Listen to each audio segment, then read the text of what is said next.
O resumo do livro de hoje é um dos que eu mais esperava fazer. J.R.R. Tolkien, O Senhor da Fantasia.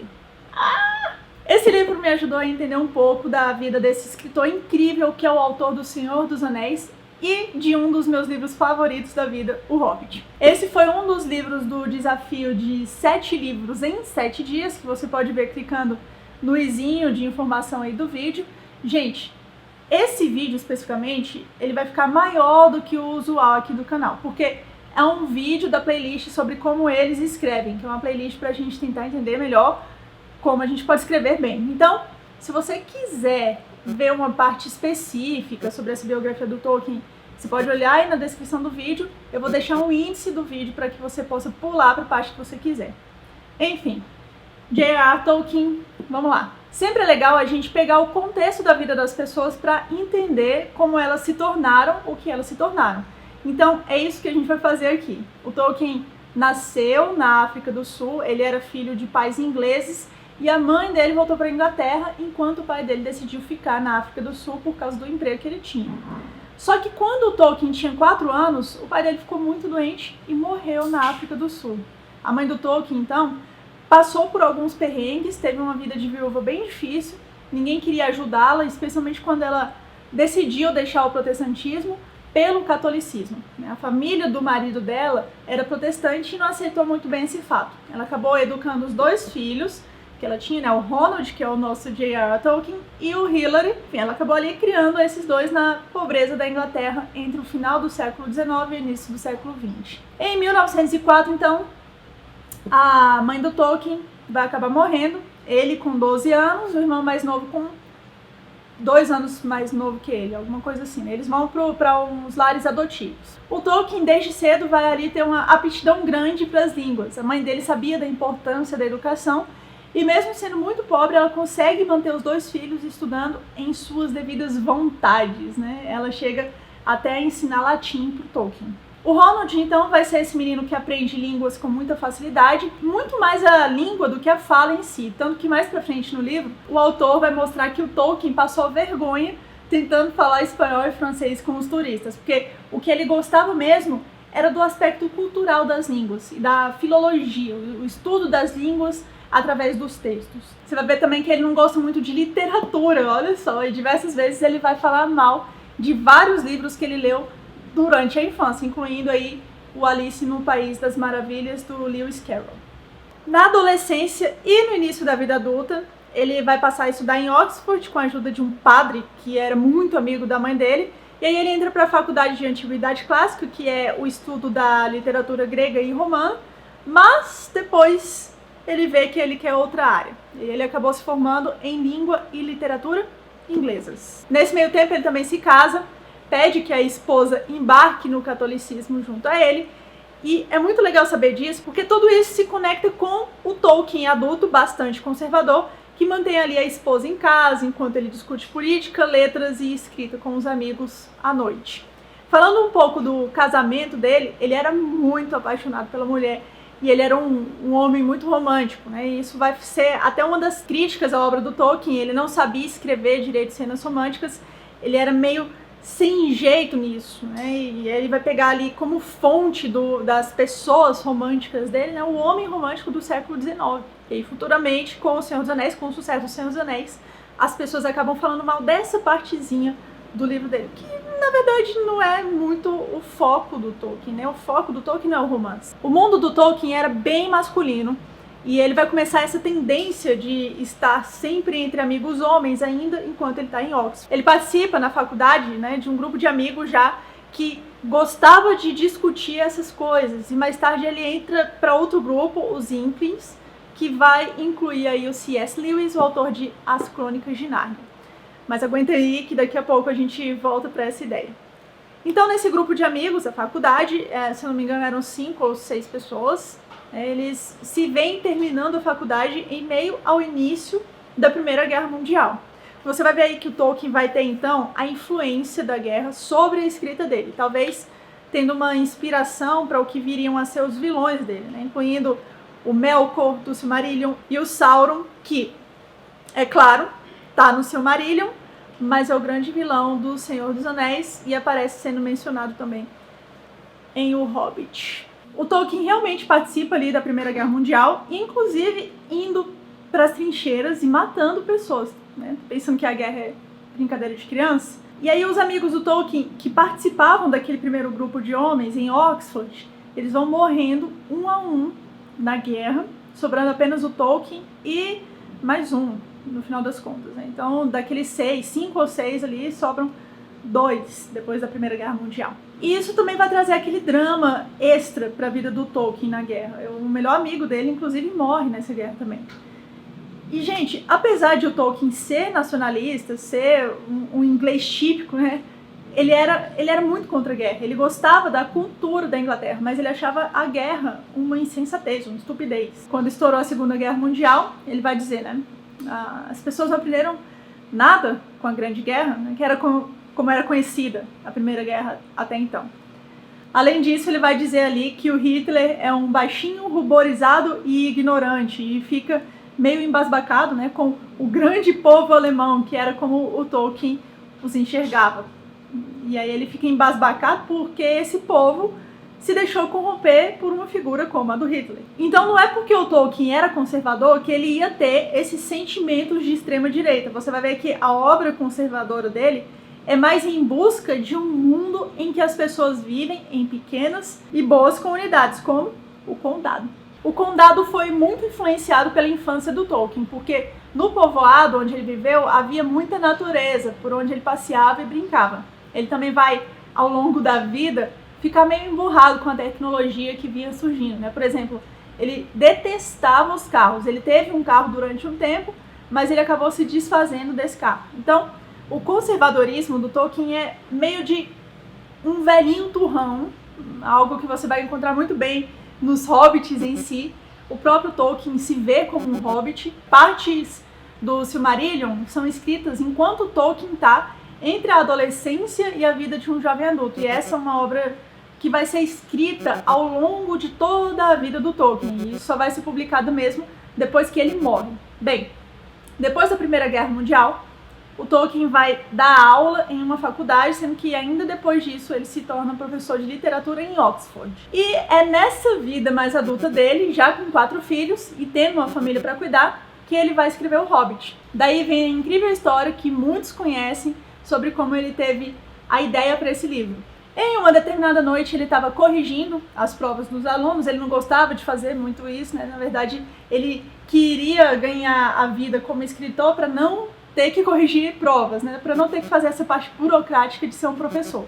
E ao final havia uma prova em branco, né? Uma folha que ficou em branco. Ele falou, ainda bem, né? Um aluno a menos para eu ter que corrigir aqui agora. E aí ele olhou para o chão, viu um buraco no tapete, se voltou para a folha em branco que estava na frente dele e escreveu: em uma toca, no chão, vivia um hobbit. E aí, de acordo com o próprio Tolkien, depois ele pensou, fiquei interessado, fiquei curioso sobre esses hobbits, eu acho que eu vou querer aprender um pouco mais sobre a vida deles. Daí, então, ele escreveu O Hobbit, que fez um sucesso, né, ali no final da década de 1930, fez um pouco de sucesso, ele vendeu, parece que no primeiro ano, 3.000 cópias, mas não foi suficiente para ele sair da vida de professor, né? Então ele não poderia sair da universidade só para se tornar um escritor, que era o que ele queria mesmo de verdade naquela época. Ele tinha uma mulher e 4 filhos para criar, então ele não podia se aventurar por esse mundo sem antes realmente vender o suficiente para conseguir se sustentar com a leitura. É durante esse tempo, como professor em Oxford, que ele vai entrar para os Inklings, um grupo que se reuniu por décadas para discutir principalmente os livros que eles estavam escrevendo, né? Os livros que essas pessoas que participavam ali estavam escrevendo. Os Inklings, como eu falei, era um grupo só de homens. Chegou a aparecer uma mulher para participar desse grupo, mas o próprio Tolkien pediu para que ela se retirasse. Olha só, você vê aí que ele tem esse aspecto meio de mega conservadorzão, que vivia nesse mundo cheio realmente de homens. Nessas reuniões com os Inklings, o Tolkien vai ler alguns trechos da continuação de O Hobbit, que viria a se tornar posteriormente a Saga do Anel, com os 3 volumes de O Senhor dos Anéis. Ele também vai ter aí uma intensa amizade com o C.S. Lewis, que escreveu as Crônicas de Nárnia. O Lewis era meio que um fã do trabalho do Tolkien E ele sempre vai falar muito bem da obra dele. Inclusive, depois, muitos anos depois, o Lewis já era muito famoso. Ele vai publicar ali atrás, né, na contracapa do Senhor dos Anéis, como um escritor famoso, né, sendo já o C.S. Lewis, aquele cara que tinha escrito as Crônicas de Nárnia, ele vai publicar dizendo muito bem, falando muito bem sobre a obra do J.R.R. Tolkien. Tanto o Senhor dos Anéis, né, como o Hobbit, mas especificamente nesse caso sobre o Senhor dos Anéis em si. E apesar de o Lewis ter essa admiração pelo trabalho do Tolkien, a recíproca não era verdadeira. Veja bem, durante os primeiros anos dos Inklings, o Lewis vai escrever ali um monte de livros, muitos deles best-sellers, incluindo Cartas de um Diabo a Seu Aprendiz, que vende rapidamente 200 mil cópias, enquanto o Hobbit vai ter vendido ali umas 3, 4, 5 mil cópias, alguma coisa assim. E o Lewis escreve com muita rapidez, deixando o Tolkien comendo poeira. Por exemplo, o Tolkien levou 12 anos para escrever O Senhor dos Anéis. Enquanto isso, o Lewis escreveu livros a rodo, incluindo aí o gigantesco As Crônicas de Nárnia. E o Tolkien detestava a obra do Lewis. Mas antes de falar sobre isso, vamos rebobinar um pouquinho para você entender por quê. Bem, os dois eram grandes amigos, mas eles tinham algumas diferenças. O Tolkien era aquele paizão de família, professor de universidade, era um verdadeiro sustentador da casa e católico de carteirinha, muito por influência da mãe. E ele não gostava nada dos protestantes, porque ele meio que via no protestantismo a causa de a mãe dele ter morrido. Afinal, foi o fato de ela ter abraçado a Igreja Católica que fez com que a família não a ajudasse financeiramente. E o Tolkien acredita que isso fez com que ela ficasse doente. Ela teve naquela época diabetes e não tinha condições de se cuidar sozinha. Já o Lewis tinha recebido uma fortuna de herança, era um playboy 7 anos mais novo do que o Tolkien, que vivia com uma mulher muito mais velha sem estar casado. E o Lewis era, além de tudo, agnóstico, o que significa aqui que ele não acreditava no que ele chamava de o mito cristão. E os dois discutiam muito sobre religião, discutiam no bom sentido, né? Eles conversavam muito sobre religião, até que certa noite o Lewis jogou isso na conversa, né? De que ele via o cristianismo como um grande mito. Foi quando Tolkien falou que os mitos são resultados influenciados pela realidade. O Lewis, ele não se tornou um cristão de imediato, mas ele ficou ruminando ali aquela conversa durante um tempo e acabou se tornando, sim, um cristão convicto.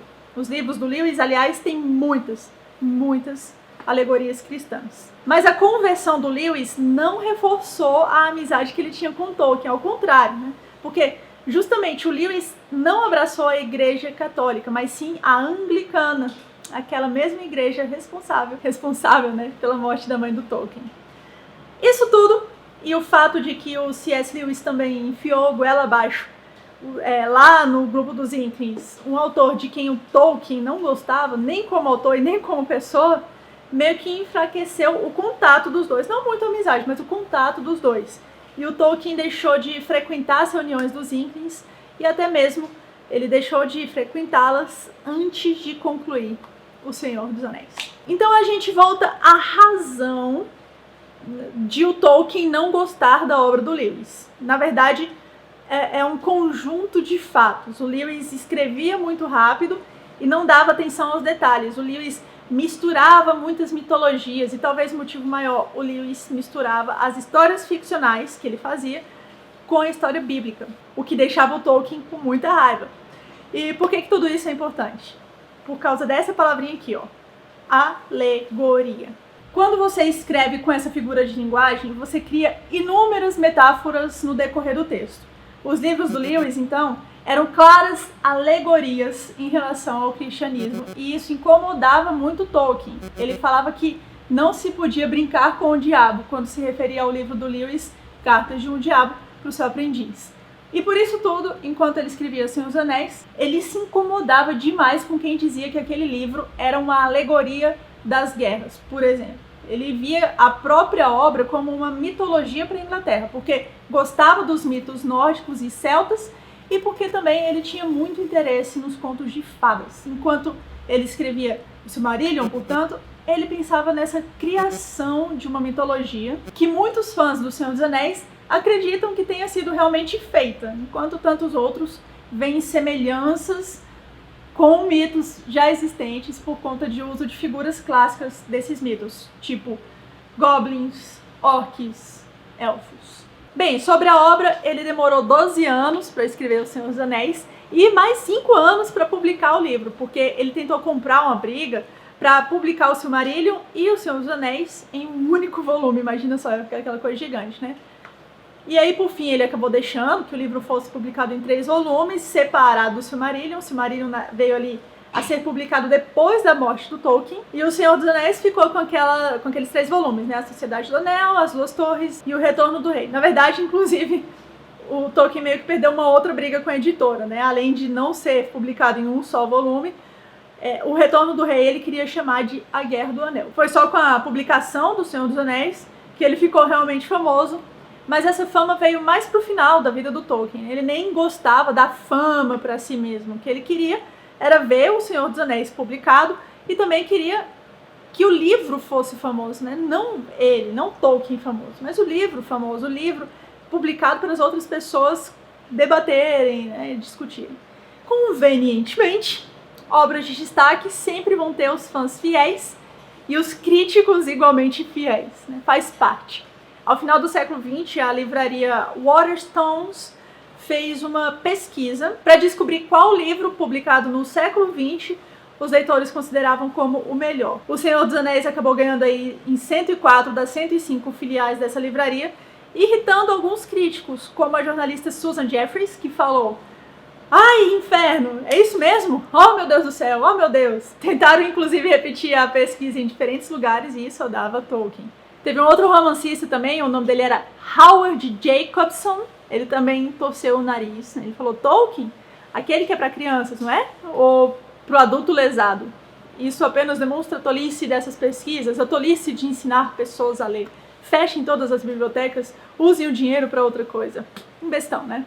Os livros do Tolkien foram parar em Hollywood, uma coisa que o Tolkien não achava muito apropriada, mas o diretor Peter Jackson prometeu que faria de tudo para fazer filmes que o autor, né, o Tolkien, gostaria de assistir. O Christopher Tolkien falou que os livros eram suficientes, mas os fãs não acharam isso, além de ter sido um sucesso nas bilheterias. Como muitos sabem, os 3 filmes ganharam vários prêmios, incluindo o de melhor filme e melhor diretor no Oscar de 2004, para O Retorno do Rei, que levou no final das contas, né, no total, 11 estatuetas. Eu vejo então o Tolkien como esse homem extremamente apaixonado pela própria obra, né? Como o autor do livro, dessa biografia, o Michael White, diz muito bem, o Tolkien provavelmente viveu muito mais na Terra-média do que no mundo real. Eu não vejo o Tolkien como um gênio natural. Ele teve que construir muita coisa até chegar ao Senhor dos Anéis. E isso é bom, porque isso o torna muito humano. E como pessoa, eu acho que ele era esse velhinho meio rabugento desde que ele era adolescente. O que tá tudo bem por mim, porque isso ajudou a criar essas personagens maravilhosas que estão na obra dele. Meu preferido é o Gollum, aliás. Quando eu vou conversar com as minhas cachorras, por exemplo, eu pergunto: "Oi, bebês, vocês já fizeram seus cocôs? Conta pra mamãe se vocês fizeram os cocôs, conta." Um ponto que eu acho que ficou a desejar nesse livro foi a criação das línguas élficas. O autor só menciona pobremente isso. Eu acho que ele não quis fazer uma pesquisa muito intensa em letras para dedicar um capítulo a esse tema. Mas, no geral, eu fiquei muito contente com a leitura desse livro. Fiquei bem feliz por entender a obra, né, o homem por trás da obra. E eu achei que faltou o autor falar um pouco mais da obra em si, né? Por exemplo, ele mal cita Beren e Lúthien. Ele não fala dos Contos Perdidos, ele fala muito pouco da importância do Christopher Tolkien, que é o filho do Ronald Tolkien, nosso escritor aqui desse vídeo, né? Um cara importantíssimo para a continuidade da obra do pai, que morreu agora no início de 2020. Eu vou ler mais pra frente esses 2 livros aqui, quando der, né? Uma outra biografia do Tolkien e uma biografia sobre a amizade do Tolkien com o Lewis. Eu acho que com isso a gente vai poder preencher essas lacunas que faltaram, e se realmente elas forem preenchidas, eu falo sobre eles, sobre esses 2 livros mais pra frente também. Um abraço, gente, curta esse vídeo se você chegou até aqui e até o próximo vídeo aqui no YouTube. Enquanto isso, ó, dê uma checada no meu blog, que é um blog que tenta te fazer ficar mais genial. O endereço é esquimaria.com.br. Falou!